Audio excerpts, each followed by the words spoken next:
మిథిలా రాజు జనకుడు కేవలం రాజు కాదు, అతనొక మహాజ్ఞాని. అనేక సంపదలు, వైభవం మధ్య జీవించినప్పటికీ అతని మనసు మాత్రం ఎప్పుడూ ప్రశాంతంగా ఉండేది. ఒకరోజు ఒక యోగి అతన్ని పరీక్షించాలనుకున్నాడు. అతను రాజభవనంలోకి వచ్చి, రాజా, నీ రాజ్యం మంటల్లో కాలిపోతోంది అని చెప్పాడు. ఆ మాట విన్న వెంటనే సభలోని అందరూ కలవరపడ్డారు. మంత్రులు పరుగులు తీశారు, ప్రజలు భయంతో కేకలు వేశారు. కాని జనకుడు మాత్రం కదల్లేదు. అతని ముఖంలో భయం లేదు, ఆందోళన లేదు.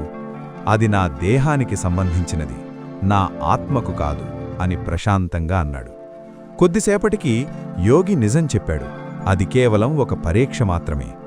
జనకుడు చిరునవ్వుతో స్పందించాడు, నశించేది దేహం, నశించనిది ఆత్మ అని. అప్పుడు యోగి ఆశ్చర్యపోయాడు. రాజ్యంలో ఉండి కూడా ఈ స్థాయి వైరాగ్యం ఎలా సాధ్యమో అతనికి అర్థం కాలేదు. ఈ కథ మనకు చెబుతోంది, బయట ఉన్నది కాదు, మనలో ఉన్నది నిజమైన సంపద.